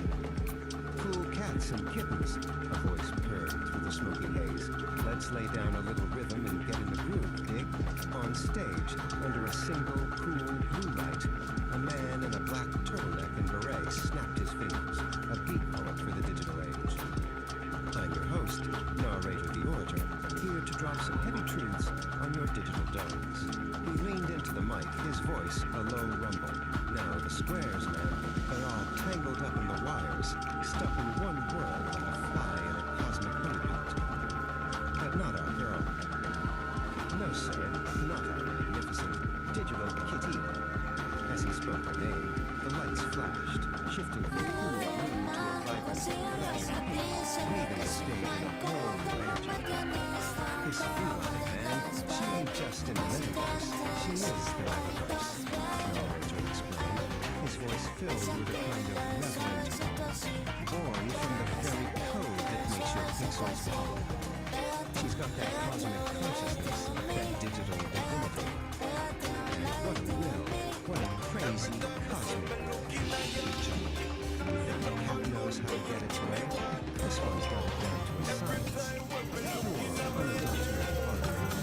She goes where she pleases, and baby, she pleases to go everywhere. The stage went dark for a beat, then a massive screen lit up behind Marley. On it, Kitty was lounging in the pilot seat of a futuristic space shuttle, looking utterly cold amongst the stars.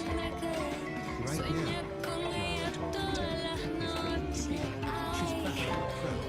We find her once again, essence rolling around, trying to figure out what the Philophius bifacialis are getting up to. Those two-faced, indecisive headbands. No, rather scoffed. They can't make up their minds, man. They're so in and out, they don't know whether they're coming or going. Kitty, she's got the scene down. She's purring her way right into the heart of human space lovers. Spacemen are not rather laughed, a genuine booming sound that filled the room. He snapped his fingers one last time. On the screen, Kitty gave a playful salute from her pocket. Her green eyes sparkled with adventure. The image held for a moment, then faded to black, leaving only the echo of the beat. Welcome, ladies, and wonderful world of Homo Fruitian World Space Being Nerd. Our story follows Kitty, a steampunk catwoman extraordinaire, who once again tries to sneak into the SpaceX facility to get a peek at the latest Star Factory cat tinkering. And of course, spar with her favorite robotic dog, Spot. She endeavors to help the local achieve more efficient space travel powered by nature's abundance. Her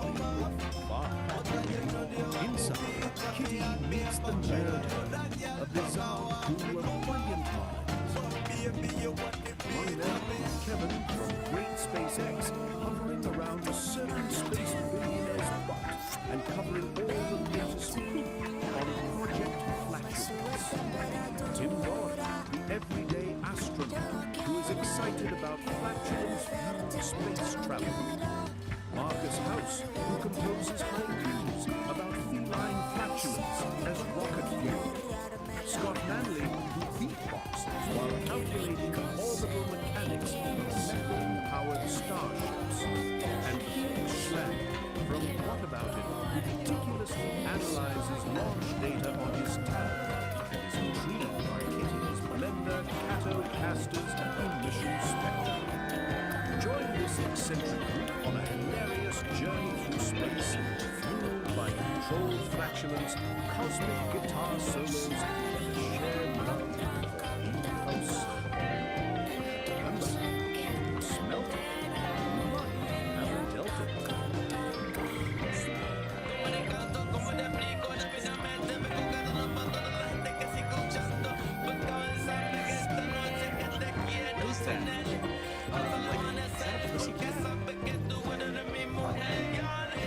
Maybe? Good thing Spot is on it. Neutralize the target slot. Watch this.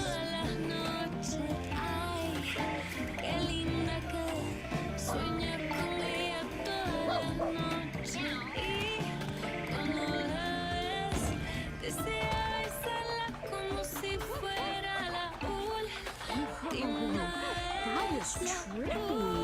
Arrowhead, you're going down. Let's go further. I see you're using your spine dog technique. Well, unleash the cuddles technique. Kitty, confronted with a devastating squatting dog, must counter with an equally devastating technique, the dreaded cuddles. Comforting unity device delivering lavishly elegant snoozes, because nothing disarms an enemy. Good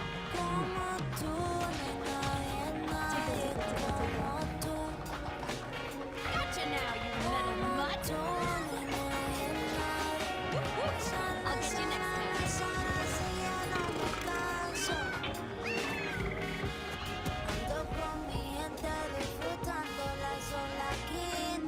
There's seriously something wrong with that dog. Freeze, Space Kitty. Unauthorized access to Launchpad Alpha is strictly verboten. Right there, Space Kitty.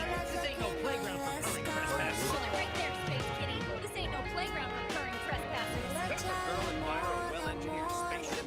Just watch it, Catwoman. Hey, are you mocking me? Hey, are you mocking me? I think she's mocking me. I think she's mocking me. Oh, yeah, she's mocking me. Can a girl admire a well-engineered spaceship? Just watch it, Catwoman.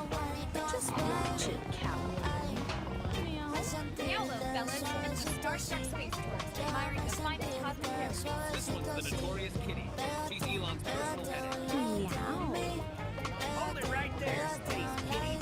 This ain't no playground for current trespassers. Yeah, and that guitar looks like a cosmic bomb with strings. What's your game, Whisker Face?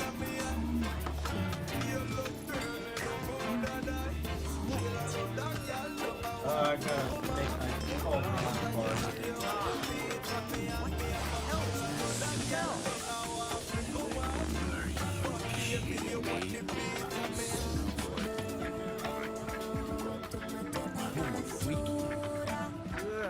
You must be Kitty, right? Elon's personal headache and resident gas-powered car. One peak, then you scrap. Keep it quiet. Elon will have a scrubbing Vogon poetry off his Tesla version. This one's the notorious Kitty. She's Elon's personal headache, always trying to sneak a peek at the prototypes. She can't help herself. She has a thing for chrome, spaceships, and robot dogs. She tries to sneak in every few months. All Uses all kinds of kinds of excuses. excuses. Hey, Hey, Muffball, are you mocking me again? Dude, she's totally mocking you again. What's your excuse this time, kitty? Muffball, are you mocking me again? Dude, she's totally mocking you again. What's your excuse this time, kitty? Meow moo, space cowboys. Just a curious space explorer, seeking solace in the finest celestial carriages this side of the Milky Way. Surely a peep won't hurt a feline. Fur, hat, Hello, fellas. Just a star-struck space tourist admiring the finest cosmic carriages this side of Alpha Centauri. No harm in a little goggle ogling, perhaps? All right, Space Kitten. One peek, then you scram. Keep it quiet, or Elon will have us cleaning lunar dust off his Tesla for a month. oh, Elon Musk. Just a mutual appreciation for the poetry of rocketry, you see. His rockets whisper to my soul like celestial catnip. Just watch it, Catwoman. Elon wouldn't mind a closer look, but those Raptor engines pack a punch. Oh, boys. I can handle a pack of punch. You carry dreams of stardust and the whispers of new worlds. One day, I'll sing your praises to the farthest galaxies. A symphony of purrs and cosmic riffs.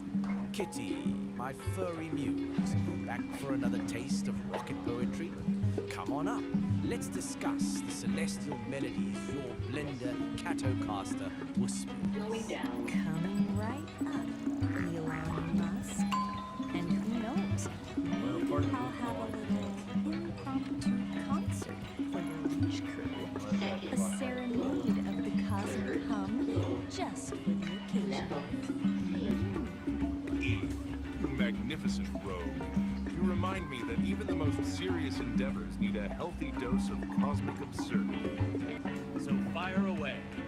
What gas-powered wisdom does your space cat brain hold today? Meow, Justy. My gas-powered symphonies will propel us to the furthest corners of the cosmos. Just wait till you hear my ode to the Methane Nebula, a symphony that will make even the black holes weep with joy. Oh, Elon of Musk, hear my song of rockets that roar and farts go strong. Forget your methane, shed your towels like...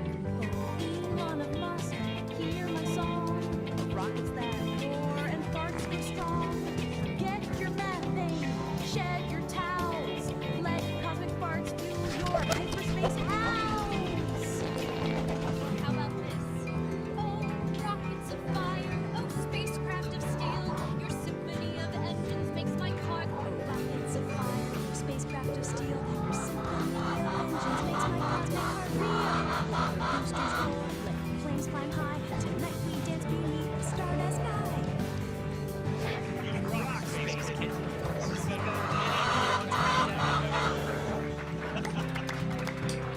Did it again, Space Kitty. You turned a pre-launch briefing into a cosmic groove party. This mission's gonna be out of this world, thanks to you. You know what, Kitty? You're crazy. You're chaotic, but you're onto something. We'll call it Project Flatulence. Kitty, meet the nerdhood. They're here to help you with the next big thing, Project Flatulence. Your cosmic thoughts hold the key to revolutionizing space travel. We need rigorous calculations, data analysis, and maybe some air freshener before we start launching rockets with your flatulence as fuel. You're Kitty. I analyzed your blender Catocaster's emission spectra. It's pure cosmic catnip, man. Can you play it through the Starship's PA system? I need that soundtrack for liftoff. Meow, fellow space cadets. This Catwoman's ready to rock the cosmos with you dudes and dudettes. Imagine the possibilities. Space tourism powered by controlled cosmic tubes. Intergalactic flatulence competitions. Kitty, you're not just a cat, you're a pioneer. In biogases is intriguing. Stoichiometric ratios and exhaust velocity require precise calibration. My abacus, though ancient, reveals a slight methane deficiency for orbital insertion. And the gravitational lensing effects of such a propulsion system on interstellar dust would create fascinating, albeit unpredictable. We need to chart those meticulously. Nerd! I love you. We may have to change the design of the engine. What about an aerospike? Yeah, the aerospike. I've heard good things about the aerospike. If another person says aerospike, but yeah, you're dating my Tesla. Damn it, Tesla for a month. Hey, Timmy, what's that wedgie-shaped rocket engine that contains parts? You mean the aerospike? Assholes. Consider it done, Data Dude. But first, who's up for a quick chat with the galaxy's most perfect band, Kitty and the Furry Muffins. Timmy, Scott, plug in that nebula amplifier for some extra furry inspiration.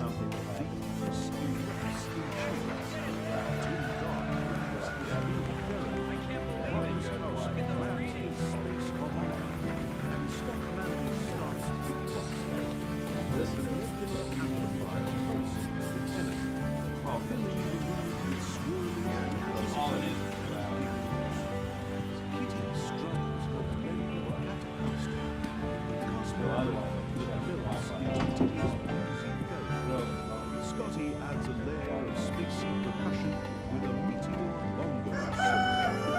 Felix Long loops and distorts the sounds with his Martian tablet. Tim Dodd provides the interstellar synth bass line, and Marcus House and Scott Bannon harmonize like celestial astronauts.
They're all on.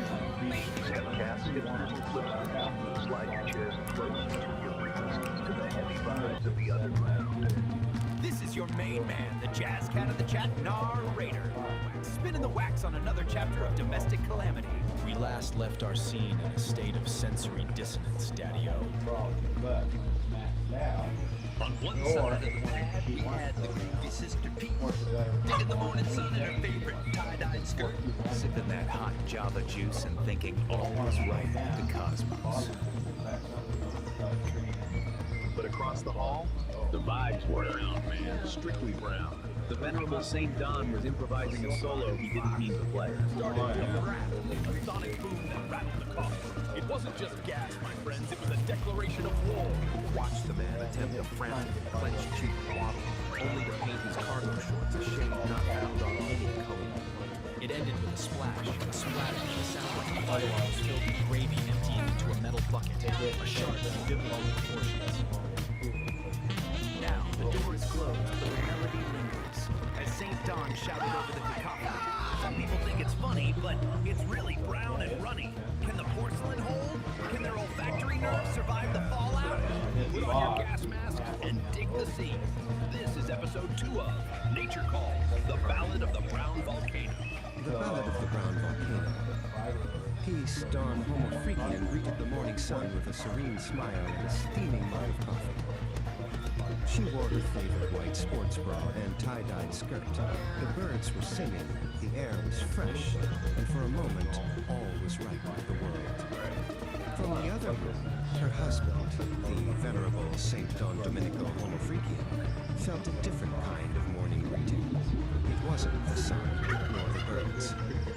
It was a low, ominous gurgle from the depths of his holy bowels. The first tremor was a sonic boom that rattled the coffee, Peace's mug. Rap. It was a long, sonorous fart, a true masterpiece of flatulence that echoed through their humble abode, smelling faintly of regret and chili. Just a bit of morning thunder, my love. St. Don called out, but his face told a different story. The gurgle had become a raging tempest. He clutched his stomach, a cold sweat beading his brow. This was no mere gas bubble. This was a declaration of war. Peace took a cautious sniff of the air. The aroma was complex. It was a bouquet of last night's dinner and pure, unadulterated digestive distress. She pinched her nose, her eyes watering. Good grief, Don. St. Dawn decided to risk a small, controlled release to alleviate the pressure. It was a catastrophic miscalculation. What began as a hopeful squeak quickly devolved into a wet and sputtering splotch, a shark of fluid proportions. Cunning, Peace. Her voice makes her horror and more fascination as she breathed to the I think you just painted your shorts a new shade of brown. Panic set in. The brown volcano was about to erupt. With a desperate cry, St. Don launched himself towards the bathroom, his eyes a frantic, clenched cheek warning. It's coming, he screamed, leaving a trail of terror in his wake. Peace watched the chaotic retreat, shaking her head as she took another sip of her now warm coffee. The sounds from behind the closed bathroom door were apocalyptic. It sounded less like a man using a toilet, and more like a fire hose filled with gravy being emptied into a metal bucket.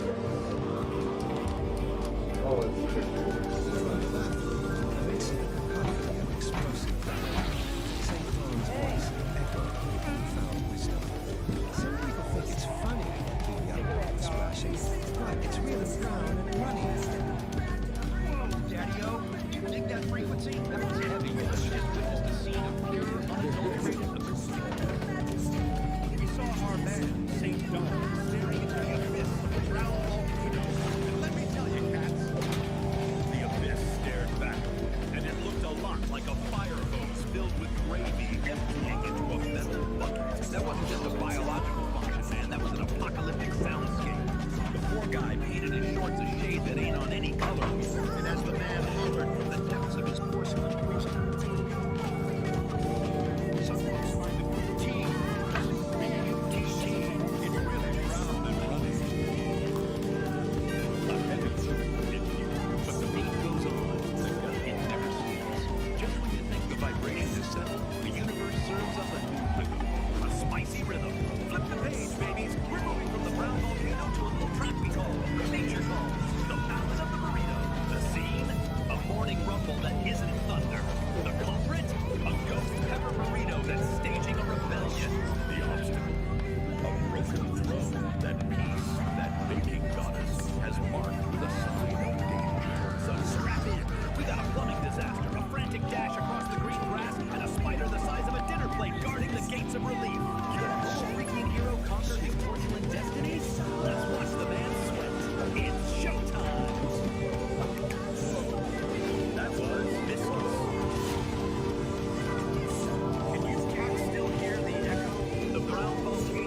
track, I need you to get in the groove with us.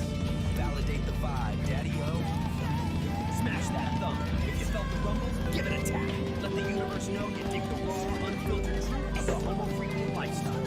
And don't be a tourist in this lounge. Join the band, slice through the hesitation, and subscribe. We're building a tribe here. The only efficient fee is your attention. Ring the bell. Wake it up. Make it sing. You don't want to be asleep when the next disaster strikes. That's right. The brown volcano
St. Dawn Homo Freakian, cosmic voyagers of the highest order, received a most peculiar invitation.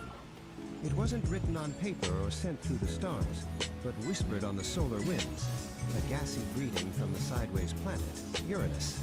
With their intrepid friend, Kitty, at the helm of their ship, the Cosmic Homer, they set a course for the great blue-green mystery. As they entered Uranus's atmosphere, the ship was tossed by sideways winds that howled like cosmic coyotes. "Whoa," Kitty yelled, gripping the controls. "This place has more gas than a chili cook-off in a black hole." A shimmering, translucent figure appeared outside their viewpoint, dancing in the waves. The figure introduced herself as Bree, the wind spirit. She spoke in riddles and rhymes, her voice like the rustling of 1,000 leaves. "Worlds, big secrets," she whispered. "Methane holds the key, a symphony of fletchers for all the stars to see." She offered Kitty a single, cloud-woven string for her guitar. Intrigued, the trio landed near a massive, bubbling methane geyser. A man with a wild handlebar mustache and a lab covered in frost popped his head out of the geyser's opening. "Welcome," he boomed. "Professor Quirk, at your service. You've arrived just in time for the great methane meltdown, a true flatulent fiasco." Professor Quirk explained his grand experiment to harness the planet's natural flatulence and compose a universal symphony. Uranus isn't just gas, it's a gas-powered jam session, but my instruments need a power source of pure, premium cosmic gas. Peace, Dawn smiled. "We believe the same. The winds within and the gaseous essence of the universe are fundamental to reality." St. Dawn added, "Our mission is to jam with the methane to restore the planet's balance. Your symphony aligns with our own cosmic cacophony." Kitty, however, had her own ideas. The symphony is cool and all, but this place needs a rocker. She attached Bree's cloud-woven string to her guitar to blend her Telecaster. "This planet is where the real interstellar jam session happens," she declared. As Kitty struck the first power chord, a sound wave of pure, unadulterated rock and roll mixed with a hint of cosmic gas ripped through the atmosphere. The methane geysers erupted in time with the beat, and the sideways wind swirled into a funky dance. Professor Quirk's instruments whirred to life, capturing the melody. Peace and St. Dawn joined in, their voices weaving a harmonious chant of Kitty's electrifying riffs. Even Bree, the wind whisperer, added a chorus of whistling gales. From that day on, Uranus was known not just for its sideways spin, but for its sideways walk. The Great Methane Meltdown became the first ever Uranus Unplugged, a festival of music, science, and spiritual flatulence, proving that with a little harmony, even the gassiest planet in the solar system could find its groove.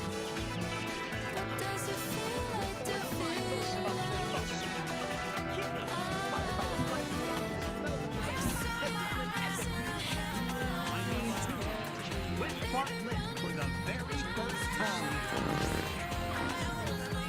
Explosive energy coming out of Uranus and the Museum of Music needs to take on Homo Freakian events. Tune in to the next episode, Nature Park.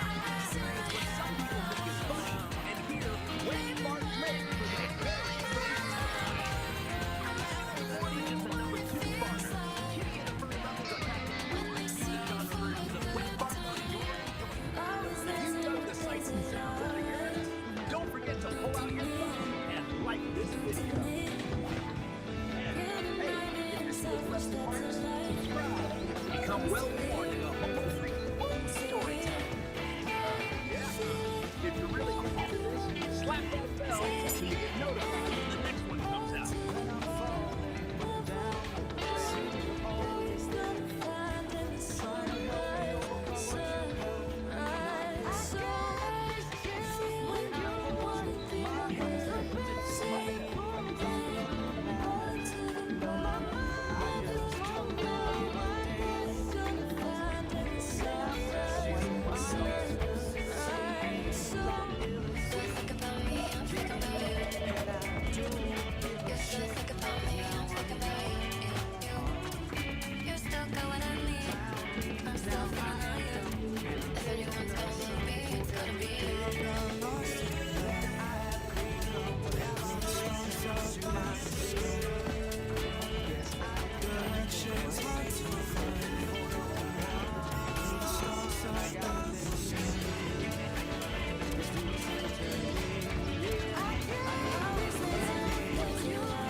time may show to be there in the night. It's standing in the light when those ships come home. Never more to roam. Well, I brave that storm again. It doesn't matter when. The sun will shine where the fields may grow. Tell me where you want to go. I'll be standing by to see the night wings fly. And I can always see what's right in front of me. And I don't always know exactly where to go. Learn to trust the wind as you sail around the bend. Let the stars mark the course. Can't be taken there by force.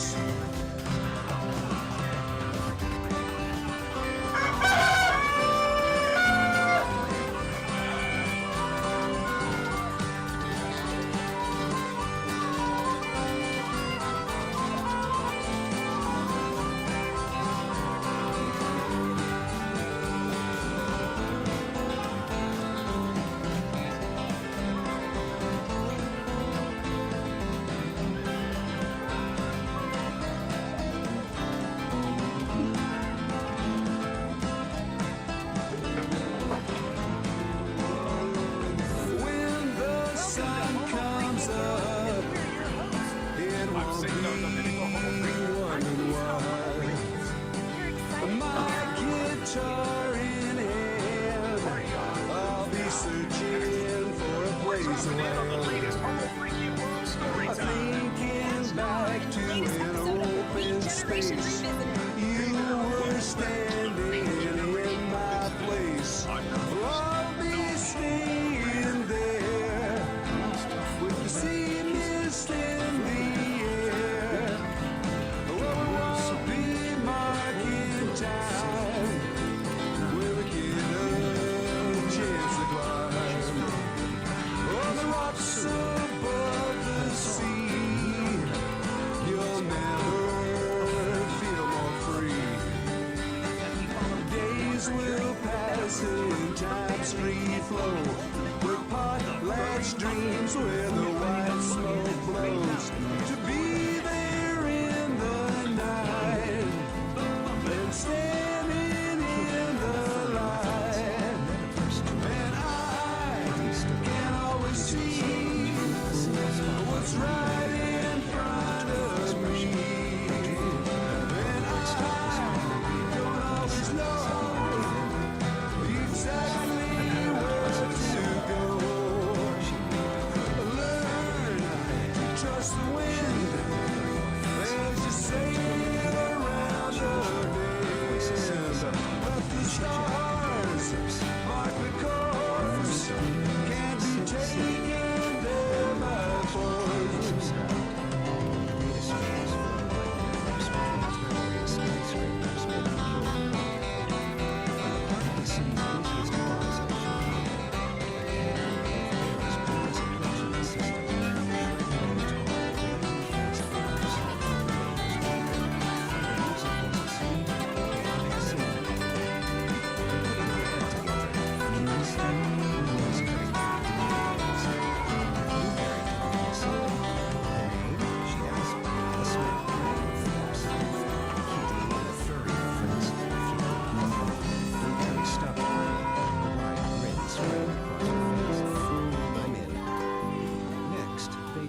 Into the data dungeons, a labyrinth of forgotten code and corrupted files.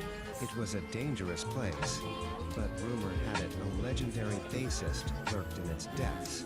They found her guarding a treasure chest of rare sound files.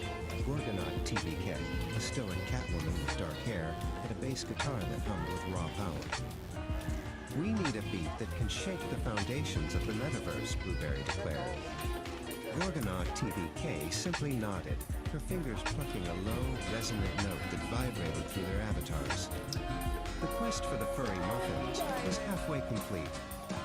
Their search for a drummer led them to the Rhythm Ruins, an ancient server farm where the ghosts of old pilgrims danced to forgotten beats. There, amidst pulsating servers, they found Harriet. The drumsticks were a blur, creating complex polyrhythms that sounded like the heartbeat of the metaverse itself. Your rhythm is alive, Kitty breathed. Harriet, a caterpillar with quiet intensity, simply smiled. Every beat has a story, she said. I want to help you tell yours.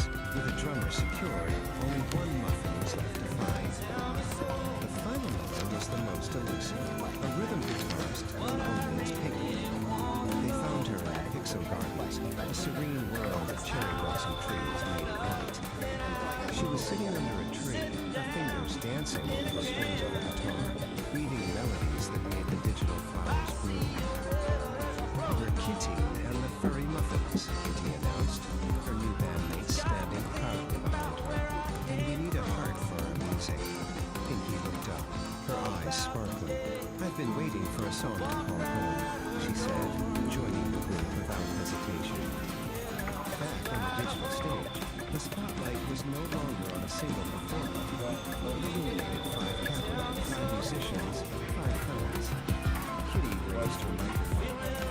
Hello, Metaverse, she shouted, her voice terrified.